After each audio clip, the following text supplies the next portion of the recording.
The winter wind struck Evelyn Marlowe's bare skin the moment her back hit the frozen concrete outside the apartment building she once called home. The cold moved through her like a predator, crawling into her bones with sharp, merciless teeth. Her torn silk nightdress fluttered helplessly in the harsh wind, clinging to her shivering body. At the doorway above her, Veronica Hartwell, the mother-in-law who had despised her from the moment she married her son, stood with a satisfied smirk carved across her painted lips. She tapped the railing with her manicured nails, the sound echoing cruelly through the dim hallway.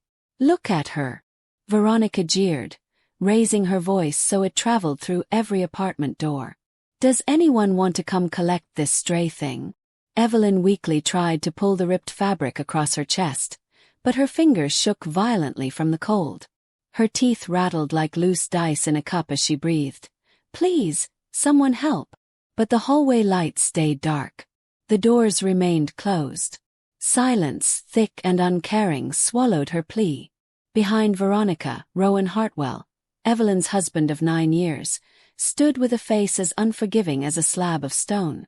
Just minutes earlier, he had yanked her by the arm with such force she knew bruises would bloom like dark flowers by morning.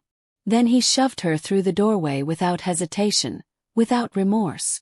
"You're done here," Rowan growled before slamming the door between them. Evelyn's trembling hand reached for the handle, but the harsh click of the deadbolt was final. It sealed her out of her home, out of the life she had built, out of the illusion she thought was love. She curled inward, the concrete stealing what little warmth she had left. Evelyn pressed her forehead against the icy railing, whispering into the cold air, "Rowan, why?" But there was no answer, only the winter wind howling through the stairwell like a beast celebrating its prey. Slowly, the building began to wake. Doors creaked open as curious neighbors peeked out, drawn by Veronica's laughter. First came Mr. Alden Pierce, a tall man Evelyn had once helped when his wife collapsed in the hallway. He stared at her huddled on the stairs, her skin turning a dangerous shade of pale. For a moment she saw something flicker across his face. Guilt, perhaps, but instead of stepping forward, he sighed heavily and closed the door. The sound of the latch locking felt like another slap. Next, a teenage girl named Riley, whom Evelyn had tutored through difficult exams, peeked out with her phone already recording. "Guys, look at this," she whispered excitedly to her live stream. "Drama at my apartment, like real drama." She raised the camera, catching Evelyn's shivering misery in full view. Then she shut the door without another word. Evelyn felt something crack inside her, a quiet, heartbreaking snap she couldn't stop even if she tried. She pulled her knees to her chest, her breath slipping out in thin, trembling clouds. The cold pressed harder against her skin, digging deep until her fingers turned numb and her vision blurred. She closed her eyes, letting her head drop. "I can't do this," she thought faintly. That was when she saw it, a small flicker of light from the bottom of the stairwell. Her phone. It lay face up, its cracked screen glowing weakly. Rowan must have thrown it down the stairs before dragging her out. The blinking light looked like a distant hand reaching out, urging her to move, urging her not to break here. Summoning what little strength she had left, Evelyn forced her body to move. She slid across the concrete step by step, her skin scraping against the rough edges. Every motion felt like fire and ice fighting beneath her flesh. Her torn gown snagged on metal, tearing further, but she kept crawling. Her knees burned, her palms bled, yet she never stopped. Finally, she reached the phone and grabbed it with trembling fingers. Her hands were so numb she struggled to swipe, the cracked glass barely responding. She pressed harder, and at last the screen unlocked. She gasped. A single number glowed at the bottom of her contacts. A number she had never dared to call. A name she had been warned about since she was 21. She remembered her grandfather's stern voice echoing from his study years ago. "If you ever find yourself at the bottom, Evelyn, call this number. But once you do, nothing in your life will remain the same." The name beneath the contact sent a shiver deeper than the cold ever could. Alexander Grant. The man her family trusted when the law wasn't enough, when justice needed sharper hands. Evelyn hesitated, her thumb hovering over the name. Her breath shook, freezing on her cheeks. "Please," she whispered. "Please pick up." Her thumb pressed the call button. The line rang once. Then a deep, controlled voice answered. A voice that felt like a warm hand gripping her shoulder. "Grant speaking." Evelyn's voice cracked. "Alexander, they threw me out. I'm freezing." He didn't ask who, how, or why. He simply breathed steadily and said, "Where are you?" She whispered the address, her voice fading. "Stay conscious," he instructed calmly. "Stay awake. I'm on my way." Evelyn pressed the back of her head against the cold metal mailboxes, fighting the heavy pull of sleep. Her body shook uncontrollably now, each breath a shallow, desperate gasp. The night outside the glass lobby doors remained still, until a sudden glow disrupted the darkness. A deep engine hum rolled through the alley like thunder announcing a storm. Evelyn forced her eyes open. 3 blinding white headlights cut through the night, followed by 3 more behind them. Convoy. Black luxury cars glided into the alley with the precision of predators closing in on their target. The lead car, a midnight black Royce Aurelius, stopped directly in front of the entrance.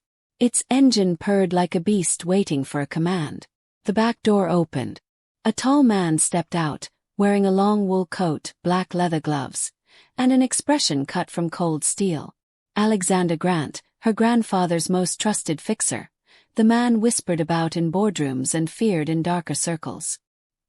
He looked at Evelyn, taking in the bruises on her arms, the torn nightdress clinging to her skin, her trembling lips turning blue. For a moment, something dangerous flickered in his eyes. "Fury. Bring the shield," he ordered without raising his voice.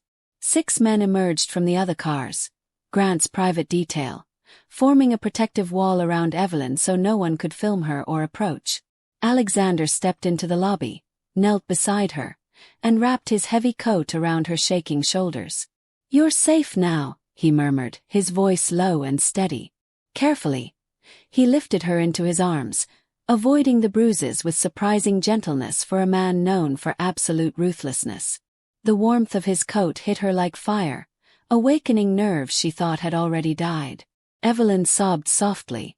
"I'm sorry. I'm getting everything wet." Alexander pulled the coat tighter around her. "Evelyn," he said firmly, "you do not apologize for surviving." Alexander carried Evelyn into the back seat of the Royce Aurelius, settling her onto the heated white leather interior.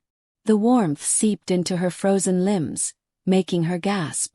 The door shut behind her, sealing out the wind, the laughter, the cruelty, everything she had just escaped. She curled into herself, gripping Alexander's coat like a lifeline. Her feet, gray and numb, rested on a soft white mat.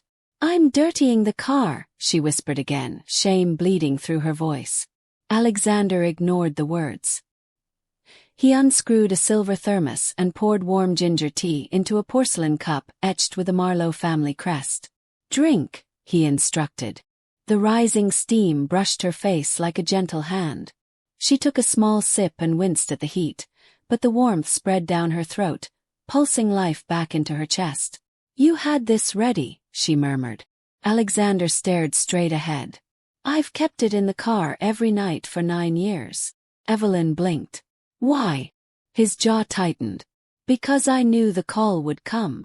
Outside, the city lights streaked across the windows as the convoy glided through the snowy streets. Evelyn's breath trembled. "Does my grandfather know?" she asked. Alexander finally turned toward her, his voice gentler than she remembered. "He hasn't slept since your message came through. The gates are open. He's waiting at Marlo Crest." Evelyn leaned her head back, letting her eyes close as the memories of her childhood home, its sweeping halls, its glowing chandeliers, its ancient stone walls, rose in her mind. She hadn't been there in nearly a decade. She had run away for love, and love had thrown her into the snow. Now she was going back, not as the girl who left, but as a woman with nothing left except the raw, stubborn will to rise again. The city slowly thinned as the convoy left the dense streets and entered quieter, wealthier districts. Snowflakes drifted across the windows in slow, graceful patterns, catching the glow of the streetlights like falling diamonds. Evelyn kept her eyes open, forcing herself to stay awake as Alexander had instructed. The warmth of the car fought the cold still clinging to her bones, but exhaustion pressed against her mind like a heavy hand. As the buildings grew farther apart, tall, shadowed trees began lining the road. Ancient pines bowed under the weight of fresh snow. The air itself looked different outside, cleaner, untouched by the cruelty she had just survived. Finally, the convoy turned onto a long, private drive flanked by stone walls etched with the Marlowe family crest. Ahead, iron gates rose from the mist. Massive, regal, bearing twin silver lions. They were wide open. Evelyn's breath shook. She had left this place voluntarily 9 years ago, choosing Rowan Hartwell over wealth, legacy, and the powerful grandfather who raised her. Now she was returning broken, bruised, and nearly frozen. The Royce Aurelius rolled past the gates, gravel crunching beneath its tires. At the top of the hill stood Marlo Crest, the sprawling stone mansion that had been in her family for 6 generations. Tonight, every single window glowed with warm golden light, as if the house itself had been holding vigil. When the car stopped, Evelyn could barely breathe. Alexander stepped out first, then opened her door, offering his hand. "Easy," he said quietly. She placed her trembling fingers in his palm and let him help her out of the car. The cold nipped at her skin, but it didn't matter. The front doors of Marlo Crest opened at once, and a figure stood silhouetted in the light. Her grandfather, waiting. There in the doorway stood Arthur Marlowe, patriarch of the Marlowe Empire, a man the world whispered about in business circles with equal parts awe and fear. His gray hair was disheveled, his face creased from sleeplessness, and his hand trembled slightly on the carved wooden cane he leaned on. As Evelyn stepped closer, she expected the sharp lecture she had rehearsed in her mind for years. "I warned you about him. You left your inheritance for a fantasy. You made your choice, now live with it." But none of those words came. Arthur's cane slipped from his grasp and clattered onto the stone steps. In a startling break from his controlled demeanor, he stumbled forward, faster than a man with a bad hip should move. "Evelyn," he breathed, voice cracking like old glass. Her throat tightened. She lowered her gaze, ashamed of her bruises, her torn gown, her shaking body. "Grandfather, But Arthur reached her before she could finish. He wrapped his thin arms around her and pulled her into his chest with surprising strength. She inhaled the familiar scent of old books, tobacco, and cedar, scent she associated with safety, childhood, and rules she once resented. His body trembled. Only then did Evelyn realize he was crying. "You called," he whispered into her hair. "After all these years. You finally called." Evelyn felt her walls collapse. Her voice broke. "He threw me out," she whispered. "Grandpa. Rowan threw me away." Arthur pulled back and cupped her bruised face with both hands, his eyes sharpening into steel. "No," he said softly. "He didn't throw you away." He leaned closer, his jaw tightening. "He handed me a reason to burn his entire world to ashes." Alexander stepped behind them, silent but watchful. And in that moment, Evelyn finally understood. She was not returning to a family. She was returning to a fortress. An hour later, Evelyn sat wrapped in navy silk pajamas inside Arthur Marlowe's study, a room she knew as well as her own heartbeat. Warm fire crackled in the massive stone fireplace, casting amber light over walls lined with leather-bound books and old framed maps. She sat curled in a deep leather chair, her hair damp from the long shower that had washed away the blood and grime, but not the memories. Not Rowan's hands on her skin. Not the cold concrete beneath her body. Alexander Grant stood near the fireplace, a tablet in hand, his posture rigid and all business now that Evelyn was safe. Arthur sat behind his wide wooden desk, shoulders squared, no longer just her grandfather but the formidable head of Marlowe Dominion Group, one of the most powerful corporate empires in the region. Drink, Arthur instructed, nodding to the steaming cup of cocoa on the table beside her. Warm your voice. Then tell us everything. No secrets. Evelyn wrapped her hands around the mug, letting the heat seep into her palms. She took a slow sip, though it tasted like nothing. Start whenever you're ready, Alexander added, his tone calm but firm. So Evelyn began. She told them about meeting Rowan Hartwell when he was a fresh intern at Marlo Dominion. How he charmed her by saying he hated rich people. How he made her feel normal and loved. She described their small rented apartment, the cheap meals, the nights stretching coins to pay bills.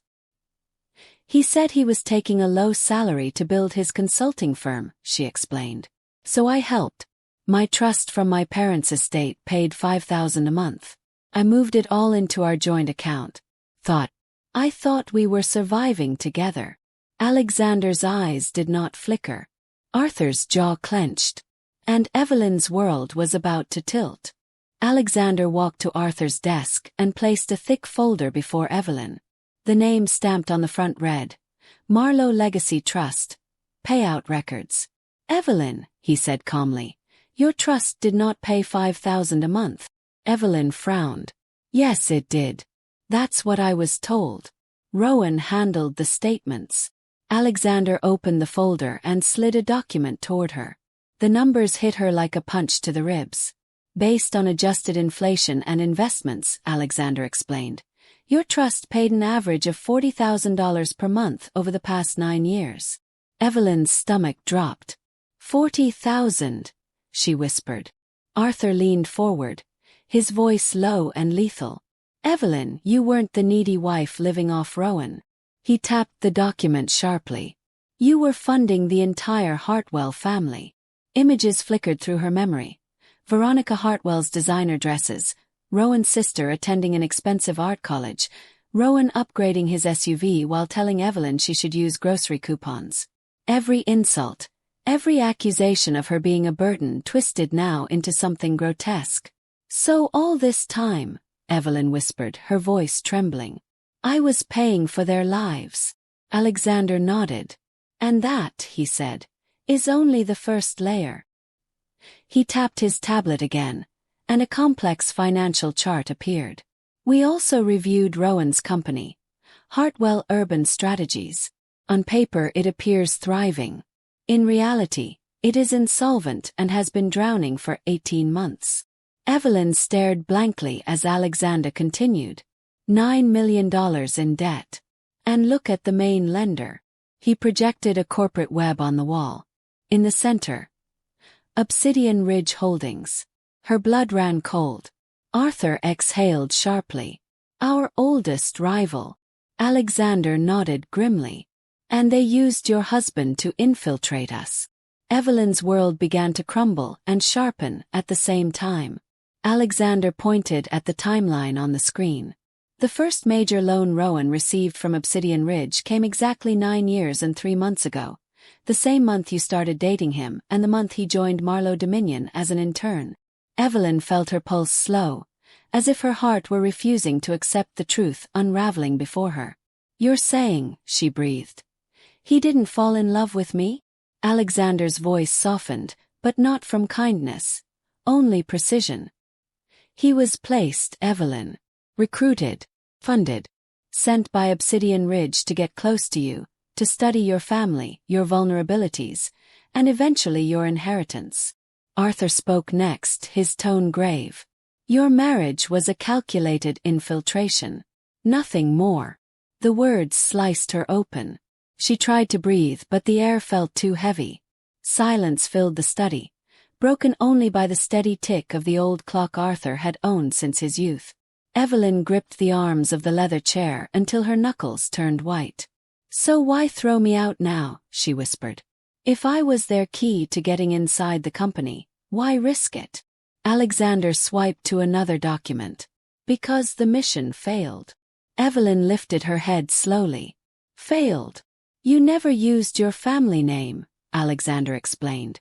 You kept Rowan away from Marlo events, you never brought him to secret negotiations, and you refused to involve him in anything that mattered. Arthur added, 2 weeks ago, I rejected a merger offer from one of Obsidian Ridge's shell companies. They realized they had no leverage left, except squeezing you.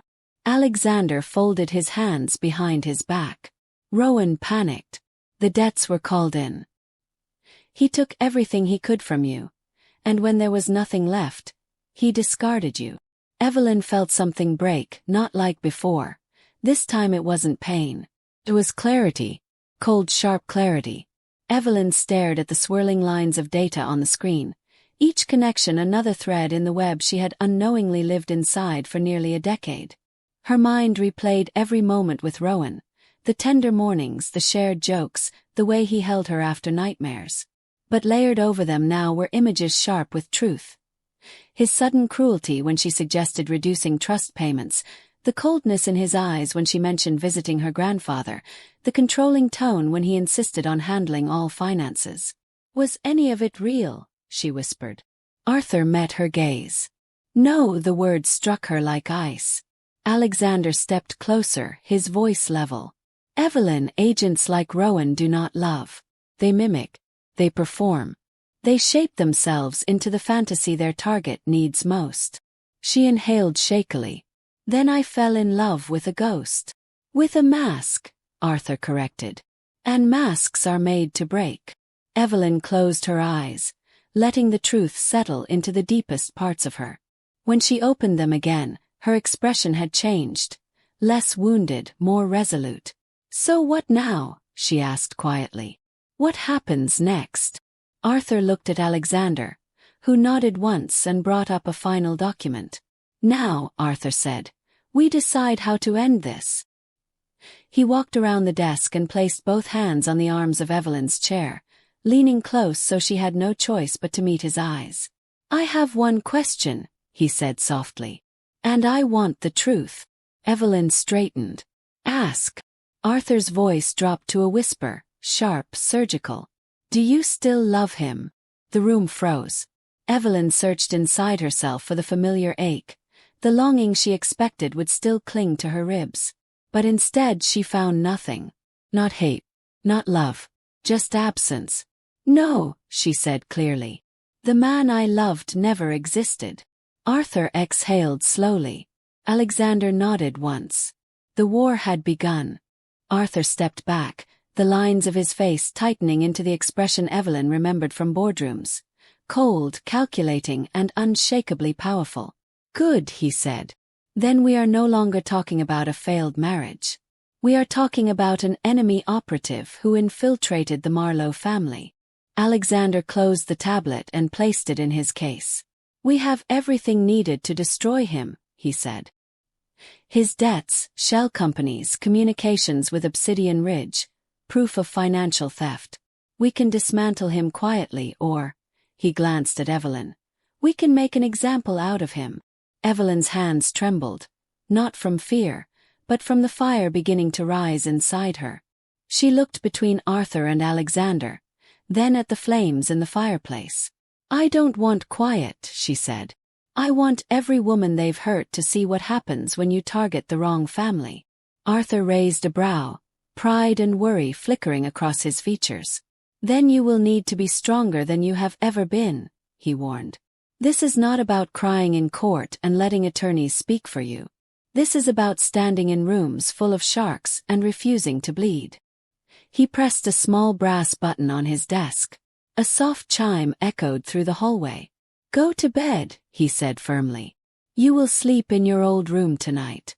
At 4:45 a.m. your alarm will ring. You will meet your trainer in the gym. If you want revenge, you must rebuild everything they tried to destroy. Your body, your mind, your voice. Evelyn wanted to argue that she was too exhausted, too bruised, too broken. But instead she simply nodded. Yes, grandfather, she whispered. Arthur rested a hand briefly on her shoulder. Marlowe blood does not stay on the ground, he murmured. It rises. Evelyn exhaled shakily. Then I'll rise. The alarm buzzed in the darkness like a blade being drawn from a sheath. Evelyn's eyes opened instantly, her body stiff and aching from bruises that had bloomed overnight. There was no temptation to press snooze, No lingering in the warmth of the silk sheets. She swung her legs over the side of the bed, letting the cold air kiss her skin awake. She dressed in the clothes someone had laid out for her. Fitted black leggings, a long-sleeved compression top, and training shoes that felt new and unfamiliar.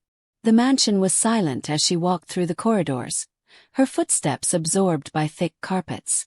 Portraits of Marlo ancestors watched her pass, their painted eyes seeming to follow her, as if judging whether she was worthy of the legacy she had abandoned. When she reached the private gym, the glass walls revealed snow-covered mountains glowing with the faintest hint of dawn. A broad-shouldered man stood waiting beside a treadmill set at a steep incline. His hair was cut close, his arms inked with sweeping geometric tattoos. "Evelyn Marlowe," he said, not offering a smile. "Name's Lucas Hale. Former Special Forces. Mr. Grant hired me to make sure you don't break." Evelyn tied her hair back, lifting her chin. "I'm already broken," she murmured. Lucas shook his head. "Physical break is my department. Emotional drama isn't part of this program." He tapped the treadmill with his boot. "You want to sit in boardrooms and gut men who eat stress for breakfast? Then your body needs to survive what your mind plans to do. Get on." Evelyn stepped onto the treadmill. Lucas hit the button. The machine roared to life, beginning the first test of the woman she was becoming. She ran until she felt the old Evelyn fall behind her, fading like frost beneath sunlight. For the next 90 minutes, Lucas pushed her through a merciless circuit. She ran inclined sprints until her lungs felt like they were burning. She punched a heavy bag until her taped knuckles throbbed beneath bruised skin. She held planks until her arms trembled violently. She repeated combinations, jab, cross, hook, elbow, again and again, her breath fogging the cold air. Lucas stood over her the entire time, unblinking. "Again," he ordered. "Faster. You're thinking like the woman who apologized for breathing. Stop it." Evelyn pushed harder. Each drop of sweat felt like a piece of her old self leaving her body. The self who believed Rowan's insults, the self who bowed her head to Veronica's cruelty, the self who tried to survive by shrinking. By the time Lucas declared the session over, Evelyn collapsed to her knees. She wasn't crying. She wasn't shaking. She was alive. When she showered and dressed again, this time in a sharp gray blazer, white silk blouse, and tailored trousers, she barely recognized the woman in the mirror. Her jaw was bruised, yes, but her eyes held fire. Determination sat on her shoulders like a new coat. At precisely 8 o'clock, she entered one of the mansion's smaller meeting rooms, where a woman with silver-streaked hair and thin glasses waited with a tablet full of charts. Evelyn blinked. "Dr. Shaw." "Still alive," Dr. Clarice Shaw replied dryly. She had tutored Evelyn through her university years before Evelyn ran away. "And here to fix the education you abandoned." She tapped the tablet. "Today. Mergers and acquisitions, distressed assets, hostile takeovers. You left this module unfinished 9 years ago. We're completing it." Evelyn took a seat, pen ready. "I remember basics," she said. Clarice shook her head. "Basics are for interns. You're learning how predators think."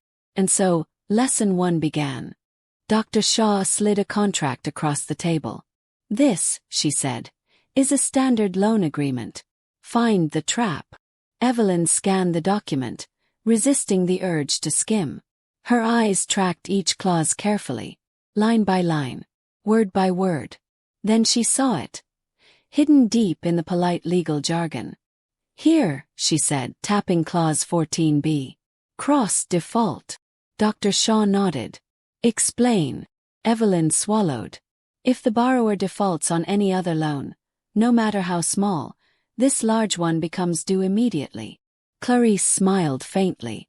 "And what does that mean?" Evelyn leaned back. "If someone buys the smaller debts and forces a default, they can crush the borrower instantly." "Exactly." Dr. Shaw tapped her pen. "That is how hostile takeovers begin, with patience and hidden knives."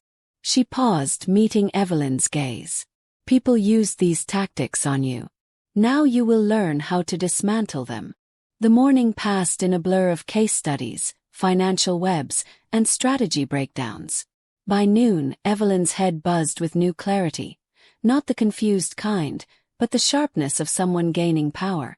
After a short break, she entered the legal chamber of the mansion, where Mr. Collins, head of Marlo Dominion's legal division, waited with a stack of documents she recognized instantly. Her divorce papers. He placed them on the table. "These," he said dryly, "won't hold 5 minutes in court. Signed under duress, no independent counsel, fraudulent terms. They're trash." Evelyn nodded. "I don't want them to just fail," she replied. "I want to understand how he tried to ruin me." Collins smiled. "Good. Because that's exactly what you'll learn today." For 3 hours, he dissected every deceit Rowan had laced into the paperwork. Hidden debts, manipulated accounts, forged signatures. By the time they finished, Evelyn no longer felt like prey studying the traps. She felt like a hunter learning to build better ones. By early evening, Evelyn sat in a dim media room with floor-to-ceiling screens and soft studio lighting. A woman waited inside. Tall, immaculate, with razor-sharp posture and a voice smooth enough to disarm a firing squad. "Grace Hawthorne," she introduced herself. "Crisis strategist. Senators fear me. TOs hire me. You will learn from me." Without waiting for a response, Grace dimmed the lights and played a video on the largest screen. Evelyn felt her stomach twist. It was the humiliating footage from the night she had been thrown out, recorded by Rowan's sister. In it, Evelyn begged for help while digital filters, a cartoon mouse nose, then floppy ears, flickered mockingly across her face. "Stop," Evelyn whispered. Grace shook her head. "No. Look at her. You survived her." When the video ended, Grace stepped forward and tilted Evelyn's chin up. "Now," she said, "tell me the story. But don't speak as a victim. Speak as a storm." For the next 4 hours, Evelyn trained her voice, posture, and presence. She learned when to pause, when to let silence work, and how to let emotion show without losing power. Grace made her retell the story again and again until it flowed like controlled fire. Steady, unshaking, devastating. "Good," Grace finally said. "You're beginning to speak like a woman whose scars are armor, not shame." Evelyn exhaled slowly. "Will it be enough?" Grace crossed her arms. "Against Rowan?" "Yes." Her voice dipped darker. "Against Obsidian Ridge?" "We'll find out." When Evelyn left the media room that night, she didn't walk out timidly or quietly. She stepped out like someone who had learned the weight of her own voice, and liked it. 2 days later, the boardroom of Marlo Dominion was filled with the most powerful figures in finance, their suits crisp and identical, their expressions skeptical as Arthur entered with Evelyn by his side. Conversations died mid-sentence. Chairs shifted. Pens stilled. Arthur took his place at the head of the glass table, leaning lightly on his cane.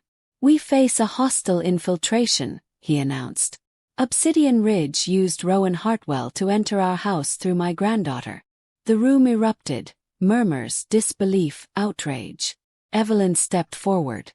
"I know his weaknesses," she said. "I lived with his lies. I know what he stole, what he hid, and how he thinks." A gray-haired board member scoffed loudly. "With respect, Arthur, she's been a housewife for nearly a decade." Before Evelyn could speak, Alexander's voice cut through the room. "She has 9 years of psychological insight into the operative who breached this company. She understands Rowan Hartwell better than any analyst alive." Silence returned. The skeptical board member looked Evelyn up and down. "Prove it." Evelyn met his gaze steadily. "He taught me everything by accident," she said. "Through his manipulation, his cruelty, his control. I learned every tactic a predator uses. And now I can dismantle him because I finally understand him." The boardroom held its breath. Arthur tapped the table. "Vote." Hands rose slowly, then unanimously. Evelyn Marlowe was appointed vice chair of Marlo Dominion Group. When the meeting ended, she stood in her new corner office on the 45th floor. A fresh box of business cards sat neatly on her desk. She lifted one. Evelyn Marlowe, Vice Chair. The name felt heavier than any title she'd ever known. She looked at her reflection in the window. Her bruises were fading. Her eyes were not. "They took my dignity," she murmured. "Now I'll take everything." The next morning, Evelyn returned to the apartment building where Rowan and Veronica had thrown her out. But this time, she arrived not in humiliation. She arrived in a white Bentley that glided to the curb like a whisper of power. She stepped out wearing a fitted white suit, her heels clicking sharply against the pavement. Curtains fluttered. Neighbors stared from behind cracked doors. The security guard straightened immediately. "Ms. Marlowe," he said respectfully. Evelyn nodded once and walked into the building she had once tiptoed through to avoid making noise. She no longer tiptoed. She walked like she owned oxygen. At apartment 3C, Evelyn knocked lightly. Veronica opened the door, her face pale and lined with fear. She attempted to slam it shut, but Evelyn placed her hand on the edge. "No," she said calmly. "We're not finished." She stepped inside without permission. The apartment was messy. Unpaid bills, empty bottles, and frantic energy everywhere. Veronica backed toward the kitchen. "What do you want?" she hissed. "Did you come to beg? To apologize?" Evelyn set her silk handbag on the table. "I came for what belongs to me."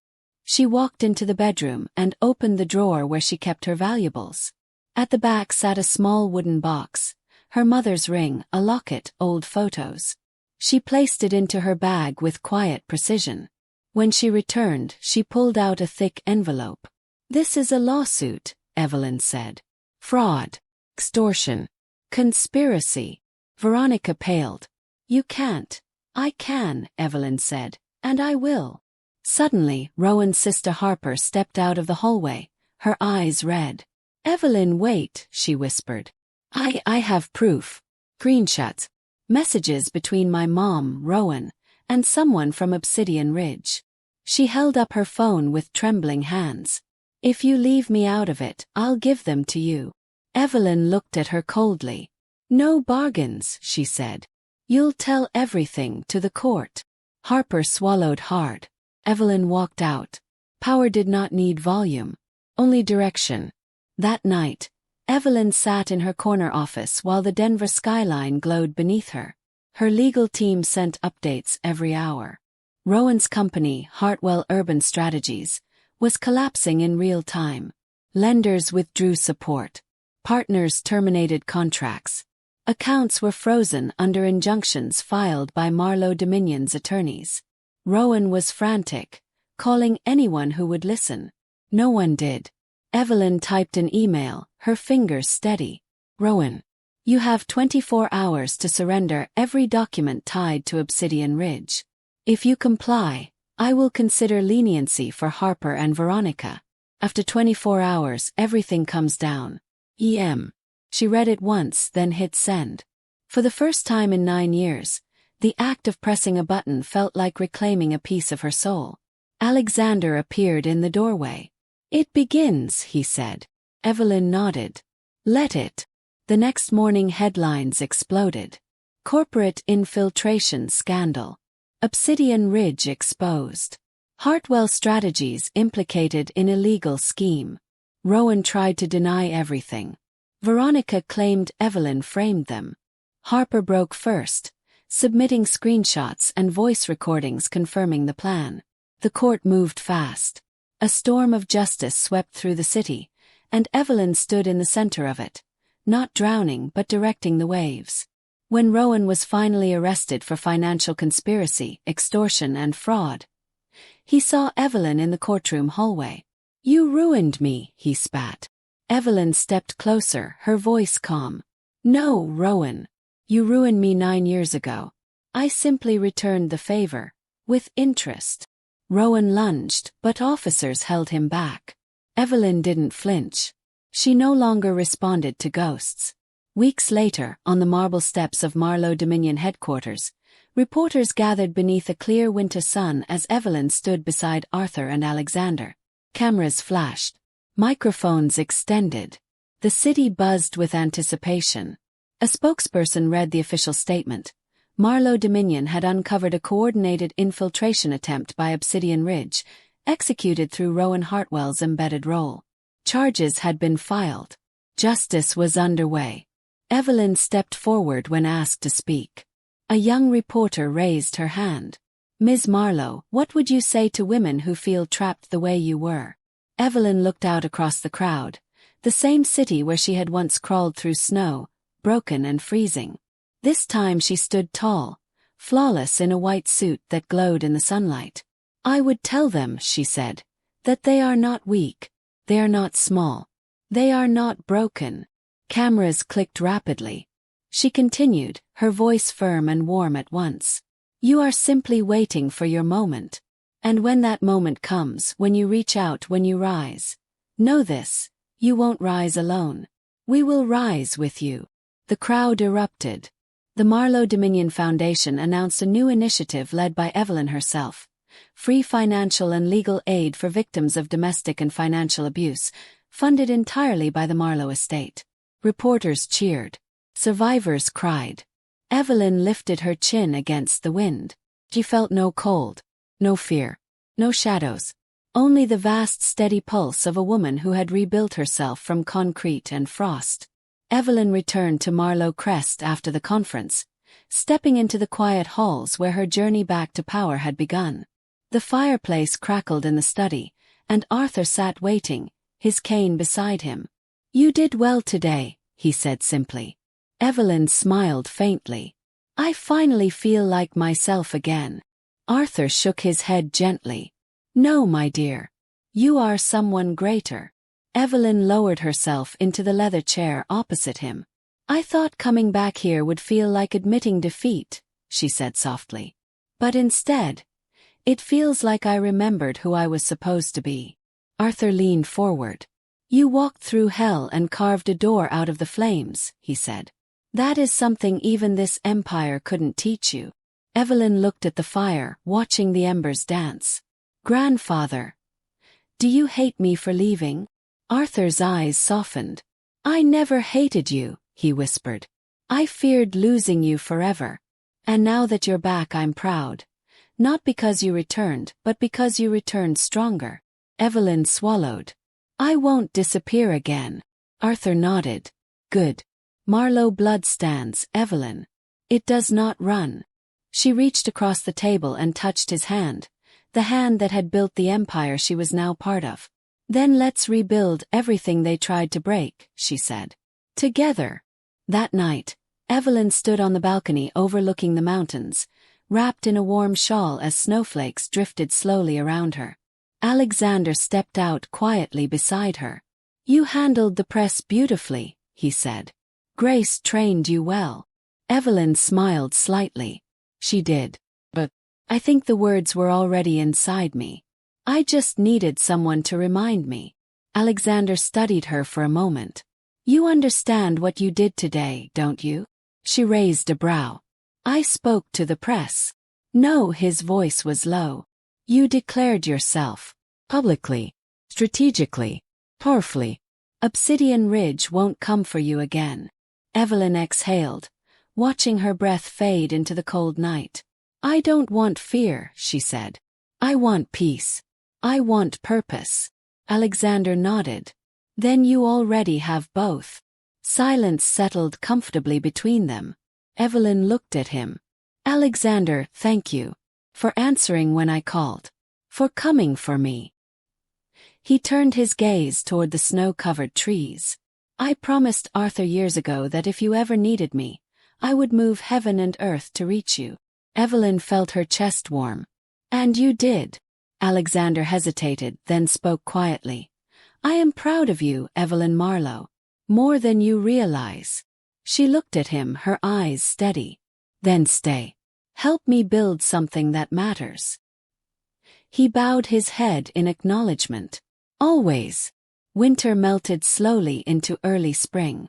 Evelyn's foundation opened its doors, offering legal aid, financial protection, emergency housing, and psychological support to women whose stories mirrored hers.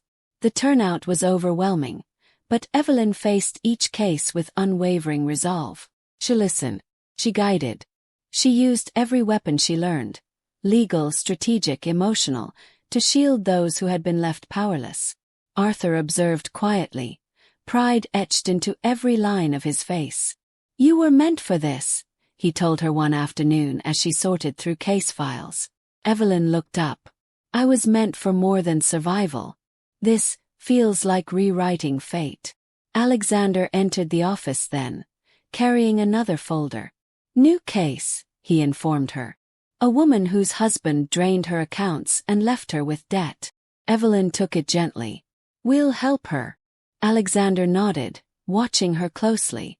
"You never hesitate," he said. Evelyn smiled softly. "Because hesitation almost killed me." She stood and walked to the window, gazing at the city that once watched her fall. "Now," she said, "it will watch me rise and lift others with me." Alexander stepped beside her. "You've changed the narrative, Evelyn. You're not a victim returning home. You're a leader carving a new path."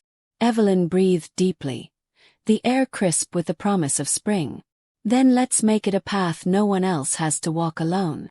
On a quiet evening several weeks later, Evelyn returned to the very stairwell where her life had shattered. The building was poorly lit, the concrete still cold beneath her heels. But this time she wore strength like armor. She stood exactly where she had collapsed months ago, staring at the space where her blood had dripped into the snow. She expected sadness, maybe trembling. Instead she felt nothing. No fear. No grief. Only clarity. Arthur's words echoed in her mind. "Marlo blood does not stay on the ground." She knelt, placed her hand lightly on the step and whispered, "Thank you." The old Evelyn had died here. And the woman she became, rebuilt, refined, unbreakable, had risen from this same concrete. She stood and turned away from the stairwell. As she stepped outside, Alexander was waiting by the car. "You sure you're ready to leave this behind?" he asked. Evelyn nodded. "It's already behind me." The door opened for her, and she slid inside the Bentley with quiet confidence. As the car pulled away, Evelyn didn't look back. Some places were graves, but others were proof of resurrection. And she had chosen which one this would be. Weeks later, Evelyn walked through the grand halls of Marlo Crest, sunlight streaming through the tall arched windows. The house no longer felt like a cage of expectations or a monument to a past she abandoned. It felt like a home she had earned the right to reclaim. Arthur waited at the bottom of the sweeping staircase, leaning on his cane, pride radiating from him in warm waves. "You've rebuilt everything they tried to take," he said. Evelyn stepped onto the final stair, her posture regal, her eyes shining with hard-won peace. "Not rebuilt," she corrected softly. "Transformed." Alexander joined them, carrying a stack of foundation reports. "We helped 23 women this week," he said. "More are coming." Evelyn nodded. "Let them come. We won't turn anyone away." Arthur placed a hand over hers, his voice thick. "Your parents would be proud." Evelyn swallowed, her heart tightening. "I hope so." She walked toward the tall front doors, pushing them open to reveal the bright, sprawling view of the mountains.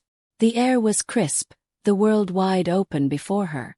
She inhaled deeply and stepped into the sunlight, the same woman who had once crawled across concrete, now risen, refined, and radiant with power. "Let's get to work," she said. And with that, Evelyn Marlowe, once discarded, now unstoppable, stepped forward into the legacy she was born to lead. Her story did not end in the snow. It began there,